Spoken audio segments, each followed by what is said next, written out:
আসসালামু আলাইকুম, কেমন আছেন? আশা করি ভালো আছেন। আমিও ভালো আছি। দেখতেই পারছেন আমার মেয়ে কত সুন্দর করে খেলাধুলা করছে। যাই হোক, আপনাদের সাথে কিছু কথা আমি শেয়ার করতে চাই। আজ ২-৩ দিন আমি কোনো ভিডিও ছাড়ছি না। আপনারাও আমার ভিডিও দেখতে পারছেন না, কেননা আজ ২-১ দিন আমার মন খুবই খারাপ ছিল। জানেনই তো কেন? আমি আমি ২টা-৩টার দিকে একটু বাজারে গিয়েছিলাম আমার ছেলে-মেয়েকে নিয়ে কিছু খাতা কলম এটা সেটা কেনার জন্য। তখনই আমার ননদ আমাকে ফোন দিয়েছিল বারবার। আমি গাড়িতে ছিলাম, ফোনটা ধরতে পারছিলাম না। পরে ফোন রিসিভ করার পরে সে বলল যে, "তুমি কোনো খবর পেয়েছো? তুমি কোথায়? কোন অবস্থায় আছো?" এরকম একটা স্কুল এরকম অবস্থা। তো আমি রাস্তায় ভালো করে শুনতে না পেয়ে বাসায় আসলাম। বাসায় আসার সাথে সাথেই আমার আম্মু ফোন দিয়েছিল। আমার আম্মু বলল যে, "এই তোমার ছেলে-মেয়ে কোথায়? তোমরা কোথায়? সাবধানে থাকো। আমরা এরকম দেখলাম।" আম্মুর কাছ থেকে ফোন রাখার সাথে সাথে আমার মেজো জা ফোন দিয়েছিল। সেরাও বলল, "তোমরা কোথায় আছো? কোন অবস্থায় আছো? কী সমাচার?" আসলে মানুষগুলো আমাদের এত পরিমাণ ভালোবাসে, ভালোবাসে এর জন্যই তারা ফোন দিয়ে খোঁজ নিচ্ছিল। আমরা ঢাকাতে থাকি, তাদের খুব চিন্তা, তাদের খুব টেনশন। আসলে আমরা ওখান থেকে অনেকটা দূরে থাকি।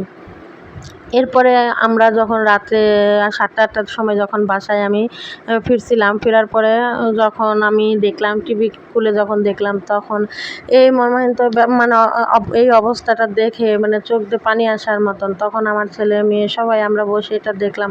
এমন অবস্থা, এমন করুণ কাহিনী যা দেখে চোখে পানি চলে আসলো। আমি এই ২-১টা দিন আমি ভিডিও ছাড়তে পারিনি। আমার মনটা খুবই খারাপ ছিল।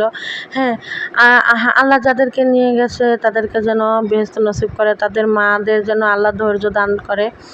আমারও ২টা বাচ্চা রয়েছে, আমিও তাদেরকে স্কুলে ভর্তি করেছি। হুম, আমাদের বাচ্চাদের যেন আমি সাবধানে রাখি। আমার মেজো জাও বারবার ফোন দিচ্ছিল যে ওদেরকে দেখে রাখবে, ওদের সাথে রাখবে, ওদেরকে রিক্সায় নিয়ে গেলে ধরে রাখবে। হ্যাঁ, আমার আম্মু বারবার ফোন দিচ্ছিল, ওদের আমার ছেলে মেয়ের সাথে কথা বলছিল। হ্যাঁ, সে এক পর্যায়ে আমার আম্মু কেঁদেই ফেলছিল। যাই হোক, প্রত্যেকটা সন্তানকে প্রত্যেকটা বাবা-মা যে কতটা ভালোবাসে, কতটা আগলে রাখে, হ্যাঁ, যাদের সন্তান আছে তারা তো বুঝতেই পারেন। সামান্য একটু ভাত গরম সেটা ফু দিয়ে খাইয়ে দিচ্ছে যেন বাচ্চার মুখে গরম না লাগে। আর এই সমস্ত বাচ্চাদের গা পুড়ে কীভাবে ছাই হয়ে যাচ্ছে, কত যন্ত্রণা হচ্ছে, বাবা-মা কি সেটা সহ্য করতে পারে? আসলে না। দেখতেই পারছেন যে আমার মেয়ে খেলাধুলা করছে, আমার মেয়েকে যেন মশা কামড় না দেয় সেজন্য তার বাবা কয়েল জ্বালিয়ে রাখছে। তার বাবা দেখুন কত সুন্দর হাত পাখা দিয়ে বাতাস দিচ্ছে। হ্যাঁ, কারেন্ট গিয়েছিল, ঘরে গরম।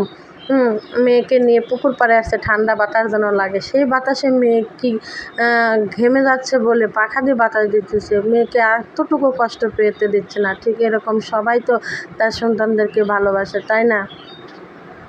কতটা যত্ন সহকারে তাদের সন্তানদেরকে একটা ভালো স্কুলে ভর্তি করেছিল।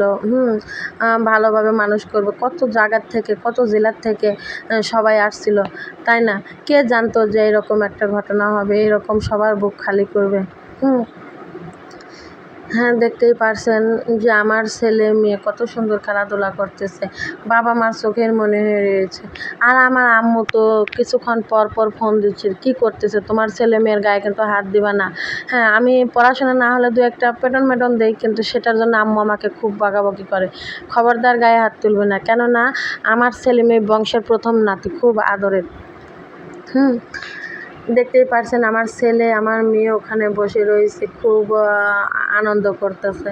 হ্যাঁ, আমার সন্তান আমার কাছে রয়েছে, কত ভালো লাগতেছে। আর যার সন্তান যাদের কাছে নেই তাদের বুকটা হাহাকার করছে, তাদের কেমন লাগছে সেটাই আমি অনুভব করছি যে সন্তান কাছে না থাকলে কেমন লাগে।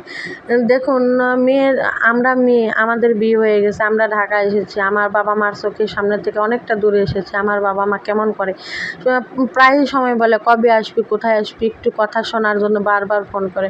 আর যাদের বাচ্চা মারা গিয়েছে তারা আর কখনো সেই কথাটুকু শুনতে পারবে না, চোখের দেখাটুকু দেখতে পারবে না। তাদের বুকটার ভিতর কেমন করছে আপনারাই বলুন।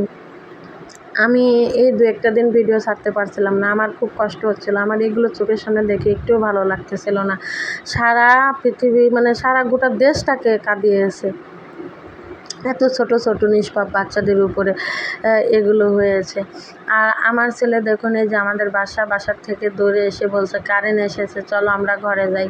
হুম আর আমার মেয়ে দেখুন কত সুন্দর করে রান্না করেছে তার বাবার জন্য, তার ভাইয়ার জন্য। হ্যাঁ, এই যে খেলতেছে, হ্যাঁ, এটা কিন্তু দেখুন বাবাকে আনন্দ দিচ্ছে। হ্যাঁ, আর বাবা কত সুন্দর করে মেয়ের মনটা খুশি রাখার জন্য খাচ্ছে। আর এদিকে দেখুন তার ভাইয়া হাত পেতে রয়েছে, তাড়াতাড়ি করে আমাকেও দাও, আমি খেয়ে ফেলি, সব খাবার ঠান্ডা হয়ে যাবে। তার ছোট বোনটাকে আনন্দ দেওয়ার জন্য বাপ ভাই কত এনজয় করছে তার ছোট বোনটার সাথে, দেখতেই পারছেন।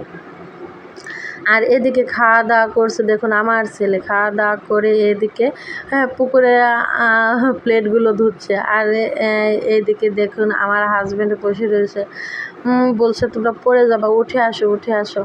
আর ওরা দেখুন কত সুন্দর বাবার কথা শুনে তাড়াহুড়া করে উঠে আসছে। হ্যাঁ, আর আমার মেয়ের চুলটা কিন্তু আমার হাজব্যান্ডই বেঁধে দিয়েছে, দেখুন কত সুন্দর করে মেয়েকে যত্ন করে চুল বেঁধে ফিতা দিয়ে, এ লাল হলুদ ফিতা কিন্তু আমার বরই নিয়ে এসেছে। তার মেয়ের চুলটা কত সুন্দর ফিতা দিয়ে দেখুন চুল বেনি করে বেঁধে দিয়েছে। তাড়াহুড়া করে সব ব্যাগে ভরছে, বাসায় চলে যাবে। দেখছেন কি সুন্দর খেলা শেষ, কারেন্ট এসেছে, বাসায় চলে যেতে হবে। দুজনে দৌড়াতে দৌড়াতে বাসায় চলে যাচ্ছে। যাই হোক, আজ এই পর্যন্তই। আপনাদের সাথে আর কোনো কথা বলতে পারছি না। আপনাদের সাথে অন্য এক সময় আবার কথা বলবো, আসবো। আজ এই পর্যন্ত। আল্লাহ হাফেজ।